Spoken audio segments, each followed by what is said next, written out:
They said the venom would kill her, but I risked my life to save hers. The mining colony on the edge of the Andromeda sector was quiet that night. Outside the steel walls, black space stretched forever, full of cold stars. Inside the meeting hall, Captain Ryland sat at the long metal table, facing the alien diplomat named Sarah. She had bright silver skin and eyes like deep blue water. Her voice was calm, but carried the weight of an entire planet's trust. They had come together to sign a peace deal between humans and Sarah's people, the Solari. For years, the two sides had been on the edge of war. One wrong move, one wrong word, and the talks could fall apart. Ryland knew this was his only chance to end the fighting before more lives were lost. The air inside the hall smelled of metal and recycled oxygen. Guards stood at the doors, watching silently. Everything seemed normal, until the lights flickered. A strange buzzing sound filled the room. Something small and black darted through the air like a shadow. It happened so fast. The insect-like creature landed on Sarah's shoulder. Its thin legs gripped her tightly. Before Ryland could move, it stabbed a needle-like stinger into her neck. Sarah gasped and fell back, her silver skin turning pale. The guards fired their weapons, but the creature vanished into the shadows. Ryland ran to Sarah, holding her up as her body trembled. Her eyes met his, full of pain and fear. The colony doctor rushed in, scanning her quickly. His face turned grim. "It's venom from a virulent deathstalker," the doctor said. "It kills in hours, and there is no cure here." Ryland's hands clenched into fists. He had heard of the Deathstalker, an alien predator feared across the galaxy. Its venom destroyed the nervous system, one nerve at a time. "Is there an antidote?" Ryland asked. The doctor hesitated. "Yes, but it only grows on the predator's homeworld, Varela, and no one comes back from there alive."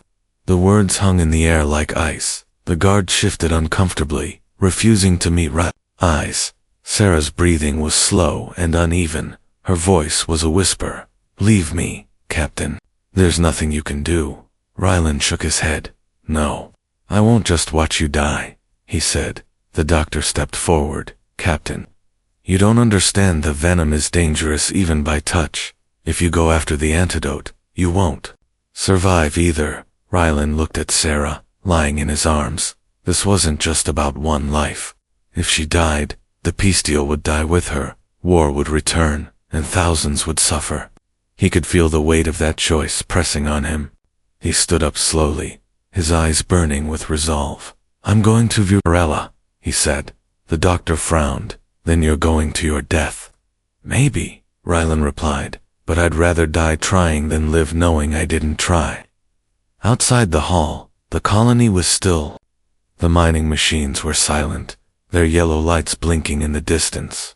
Ryland moved quickly toward the docking bay. He knew the colony leaders would never approve this mission. It was too risky, too dangerous. The docking bay doors opened. With a hiss, rows of ships stood ready, their metal hulls reflecting the dim light.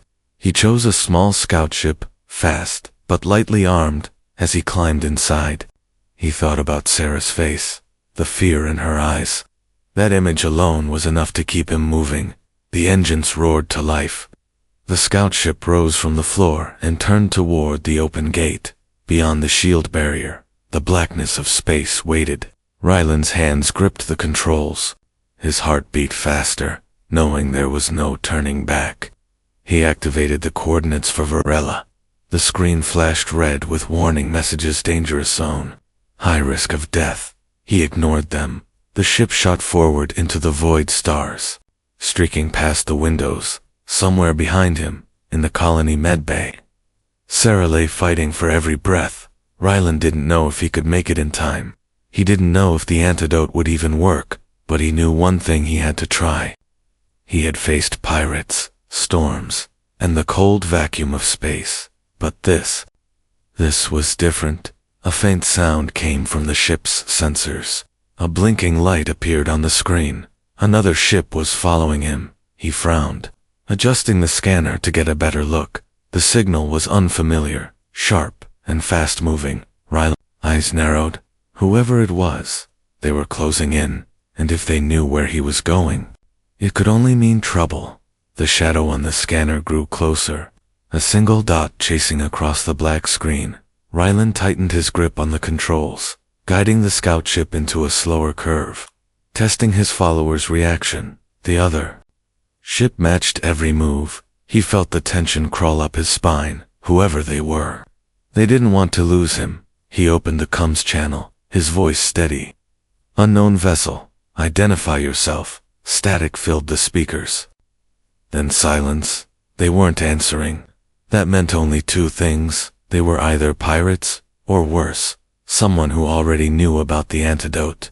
Rylan couldn't risk leading them straight to Varela. He changed course sharply, diving the ship toward a small moon ahead. The gravity pulled at the hull, the engines groaning as they adjusted. The pursuing ship followed without hesitation. Dust storms swirled across the moon's surface as Rylan skimmed the edge of its atmosphere. A sudden burst of speed sent his ship shooting out the other side, leaving the moon spinning behind. For a moment, he thought he had lost them. Then the scanner lit up again. The ship was still there, even closer now. He cursed under his breath. The voice of the colony doctor echoed in his mind, warning him. That time was already slipping away. Every minute Sarah's chances were shrinking. The ship behind him suddenly fired. Two streaks of blue plasma flashed past his cockpit, narrowly missing. Rylan twisted the controls. Diving under a cluster of drifting asteroids, metal chunks scraped the sides of his hull, sparks flickering across the panels. The enemy ship didn't slow, weaving through the rocks with dangerous precision. They wanted him alive. That much was clear. If they wanted him dead, they would have aimed better. He decided to force their hand. Cutting his engines for a moment, he let his ship drift. The other vessel came alongside. Matching speed, Rylan hit the thrusters hard, flipping his ship to face them. The sudden maneuver threw both ships into a spinning dance. Through the viewport, he saw a sleek, black vessel marked with strange white symbols. Not pirates, not traders. It was a Virelan hunter's ship. A figure appeared on his comm screen, tall and thin, wearing armor made of dark scales. Its face was sharp, alien eyes glowing faintly yellow. "You're heading to my world," the hunter said, its voice low and cold. Rylan stayed silent, watching for any sign of deception. "You won't last an hour there," the hunter continued, "but I can help you." "Why would you help me?" Rylan asked. The hunter's gaze didn't waver. "Because I know what bit your friend, and I know where the cure grows. But the forest will kill you long before you find it." Rylan thought about Sarah lying in the med bay, every second closer to death. If this alien knew the way, he couldn't ignore it. He didn't trust the hunter, but he didn't have to trust them to use their help. "Fine," he said at last. "Lead the way." The hunter gave a slow, deliberate nod. "Stay close, human, and do exactly as I say, or the planet will eat you alive." Rylan adjusted his course, following the black ship into the darkness ahead. The stars shifted as the coordinates for Varela appeared on his screen. Warnings flashed again: deadly life forms, hostile environment, high fatality risk. None of it mattered now. The engines roared, and the two ships vanished into the hyperspace corridor. Somewhere in the vastness of space, Sarah's heartbeat grew weaker. Hyperspace stretched around them like a tunnel of blue light. Rylan sat in the pilot's chair, watching the black Virelan ship gliding ahead. Its design unlike anything in human fleets. Sharp edges and smooth curves mixed together, like a predator frozen mid-strike. The hunter hadn't spoken since their deal. Rylan didn't mind. Reward from the alien carried the weight of a threat after hours of silent travel. The corridor of light began to fade. The ship's navigation alarms buzzed, warning of atmospheric entry. Varela filled the cockpit window, a world of thick green clouds and storms that crawled across the surface like living things. Lightning flashed inside the clouds, casting sharp shadows across the swirling canopy of jungle below. Even from orbit, the planet looked dangerous. The hunter's voice came through the comm, low and steady. Stay above the green storms. Human. They carry spores that rot flesh in seconds. Rylan adjusted the controls, keeping his scout ship. Just behind, the clouds shifted, revealing a massive river of molten black stone cutting through the jungle like a scar. Land there, the hunter said. The ground is harder, the creatures slower. Rylan brought his ship down. The landing. Struts sinking slightly into cracked black soil. Heat rose in shimmering waves, carrying the faint smell of sulfur. The jungle began just beyond the landing zone, a wall of towering plants with leaves as long as starship wings. Something moved between the shadows, slow, deliberate, watching. Rylan kept one hand near his sidearm. The hunter emerged from their ship, wearing armor made from the scales of some enormous beast. Strapped to their back was a long weapon, part spear, part rifle. They looked at Rylan's standard-issue pistol and gave a small, humorless smile. That won't save you here, the hunter said, tossing him a short blade with a curved edge. Rylan caught it, testing the weight. And this will. It will give you a chance, the hunter replied, walking toward the jungle without looking back. They entered the trees, the light fading almost instantly as thick branches wove together overhead. The air was hot and damp, every breath tasting faintly of metal. Strange calls echoed from deep within the forest, none of them sounding friendly. Rylan's eyes scanned constantly, trying to catch every flicker of movement. The hunter moved like they had been born here, stepping only where the ground was safe. After an hour of careful travel, they reached a clearing. In the center grew a massive plant with black petals and a glowing blue heart. That, the hunter said, is the heart bloom, the antidote you need. Rylan stepped forward, but the hunter's arm shot out, stopping him.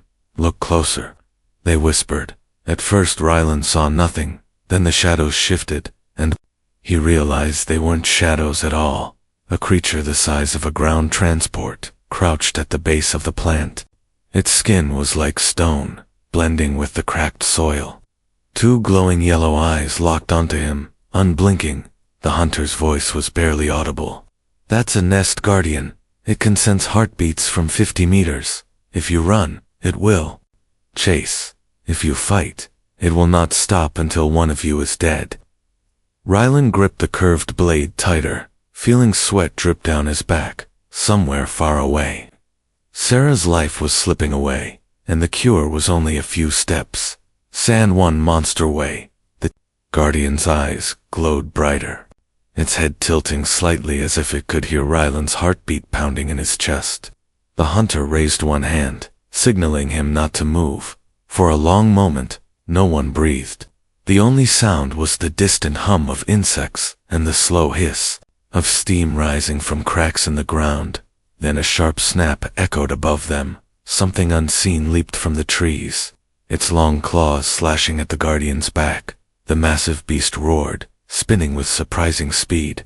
The attacker, a smaller, lizard-like predator, clung to its back, tearing chunks of stone like hide away.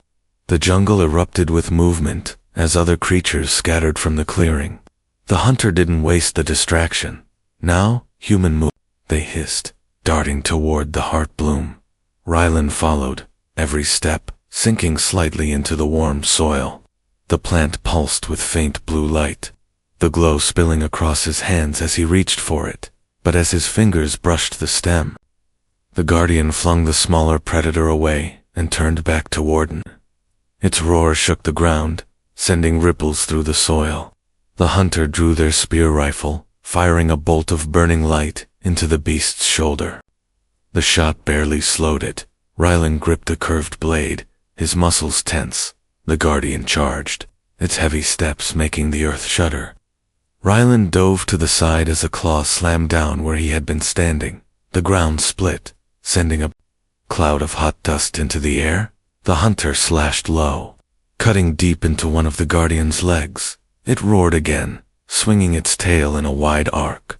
The impact threw Rylan into the base of a tree, knocking the air from his lungs. His vision blurred, but he could see the plant swaying, the blue glow flickering like a heartbeat. He knew they didn't have time for a long fight. Every moment was a moment Sarah was dying. The hunter shouted something in their own language, tossing Rylan a small pouch. Inside were jagged black seeds, warm to the touch. Throw them in its mouth, the hunter called, before it kills us both. The guardian lunged, jaws wide. Rylan waited until he could smell the hot, mineral breath. Then he hurled the seeds deep into its throat. The beast froze, its glowing eyes flashing once before dimming. It stumbled back, letting out a low, choking sound, and collapsed with a heavy crash. The hunter didn't pause to celebrate.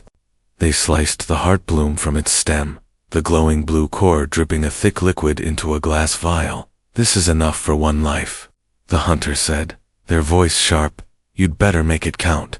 Rylan took the vial carefully, feeling its warmth through the glass. The jungle seemed to grow quieter, but he knew it was only watching, waiting for them to leave. As they moved back toward the landing zone, the air grew heavier. The green mist from the storms above had begun to drift down through the canopy. It clung to his skin, burning faintly wherever it touched. Rylan pulled a cloth over his mouth and quickened his pace. Behind them, the guardian's body was already being picked apart by other predators. When they finally reached the clearing, where their ships waited, the sky was darker. Flashes of lightning cracked through the clouds. The hunter glanced at the storms, their expression unreadable. Next time, they said, bring more than courage. Rylan didn't answer. He was already thinking about how fast they could get back to the colony before it was too late. The vial felt heavier than it should, as if the weight of Sarah's life was pressing against Rylan's palm. He secured it inside a shock-proof case, locking it into the emergency compartment of his scout ship. The hunter worked in silence, running quick checks on their own vessel. Overhead, the green storms were spreading fast, lightning crawling across the sky like cracks in glass. The first raindrops sizzled when they hit the black soil, leaving tiny burn marks. Rylan powered up the engines, their roar echoing through the clearing. The hunter's ship rose first, punching through the mist toward the open air. Rylan followed, feeling the heat and static tug at the hull as they climbed. Once they cleared the cloud layer, the planet shrank beneath them, its surface almost peaceful from this height. The hunter's voice came over comes, do not slow down, human. Virella doesn't let you leave without trying to take something from you. Rylan almost asked what that meant when his sensors flared red, objects rising from the planet fast, irregular, and alive. They looked like massive, jagged shards of rock, but each one moved with intent. One slammed against the hunter's ship, scraping deep grooves in the armor. Another spiraled toward Rylan, opening what he realized was a mouth lined with teeth of black crystal. He rolled the scout ship hard to the right, the thing missing by meters. More of them swarmed upward, drawn by the heat of the engines. It wasn't debris, it was some kind of spaceborne predator. The hunter's voice was calm but urgent. Burn through them before they surround us. Rylan engaged full thrusters, the ship vibrating under the strain. The predators followed, some latching onto the hull, their teeth screeching against the metal. Warning lights flashed as one bit into the port wing. Rylan switched to manual cannons, firing short bursts until the creature spun away into the void. Finally, the last of them broke off, drifting back toward the atmosphere. The silence after the attack felt almost wrong. Rylan's pulse was still racing as the nav computer plotted the fastest jump back to the colony. The hunter moved into formation beside him. Keep your speed, they said. Time is the real enemy now, as hyperspace swallowed them again. Rylan tried not to think about the clock ticking inside Sarah's body. He imagined her lying in the medbay, the monitors slowing one beep at a time. There was no backup plan if they failed. She would be gone, and the fragile peace between their peoples would crumble. A sudden jolt threw him forward, alarms screaming. The ship wasn't just shaking, it was being pulled. Rylan looked at the scanner and saw it a massive gravity net unfolding in their path. No natural formation could make that pattern. This was a trap, and someone had known exactly where they would be.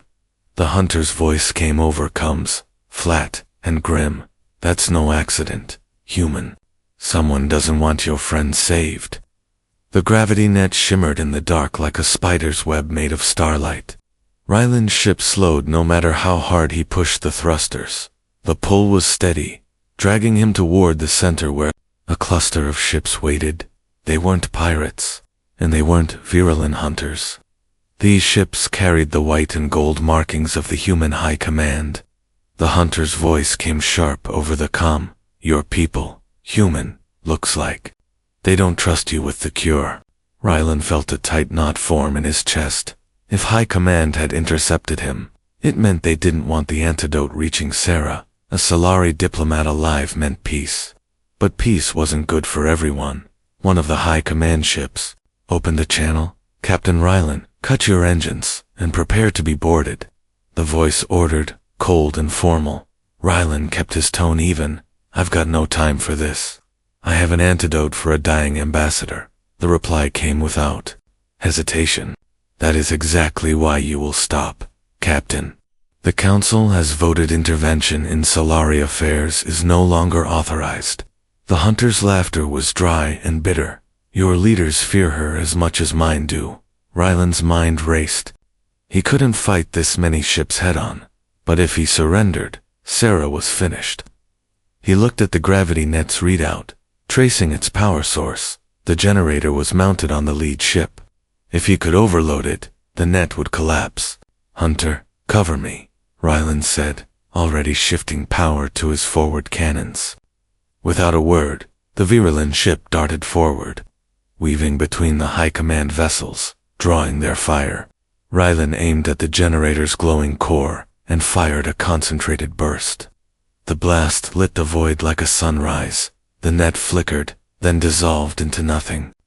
Alarms screamed on the high command ships as they scrambled to recover. The hunter swung back into formation, smoke trailing from one wing. Move, human, before they recover.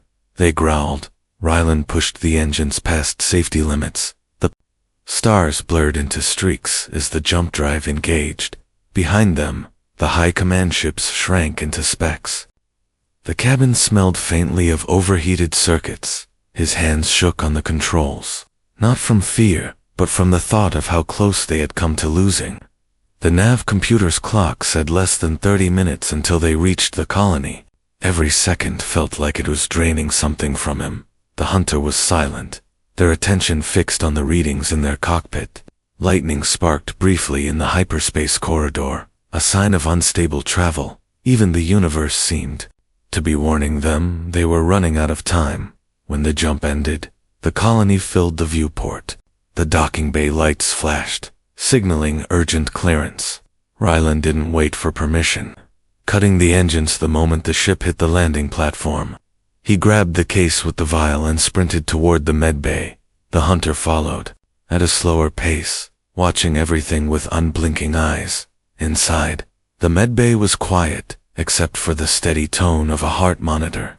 But the tone wasn't steady anymore. It was one long, unbroken sound. Sarah lay motionless, her silver skin pale as frost. The doctor looked up at Ryland, his eyes wide. You're too late, he whispered. Ryland's grip tightened on the vial. No, he said under his breath, stepping toward her. He had come too far, broken too many rules, and risked too much to stop now. If the antidote worked, there might still be one more breath left in her. Ryland pulled the cap from the vial with shaking hands. The liquid inside glowed faint blue, swirling like it was alive. The doctor stepped back, unsure if he wanted to see what would happen. The hunter stayed by the door, silent but watchful. Ryland injected the antidote into Sarah's neck, the blue fluid vanishing into her veins. For a long moment, nothing happened. Then her fingers twitched, the faintest movement. Her chest rose in a slow, shallow breath. The heart monitor gave a weak but steady beep. Color began to return to her silver skin. Her eyes opened, not wide, but enough to lock on Ryland's face. You came back, she whispered, her voice fragile but certain. I said I would, he replied. the weight in his chest easing just enough for him to breathe. The doctor moved in, checking her vitals, muttering something about the Venom's breakdown. Ryland didn't hear him. He was focused only on Sarah's eyes, but then he saw it, just for a second. A faint flicker of yellow in her irises, not the deep blue he remembered. Sarah blinked, and the color was gone. She reached for his hand, her grip unexpectedly strong. "Something is still inside me," she said quietly, too quiet for the doctor to hear. Ryland felt a chill crawl across his skin. The hunter stepped closer, as if they had heard every word. "That venom wasn't only meant to kill," the hunter said, their voice low and certain. "It was meant to change." Ryland's mind raced. What had he brought back with her? If the antidote had saved her body, what had it awakened inside her?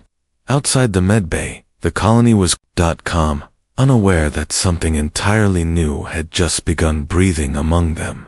Sarah's gaze didn't leave his. "Captain," she whispered, "I think I can hear them." Ryland didn't ask who them was. He already knew the answer would make everything worse.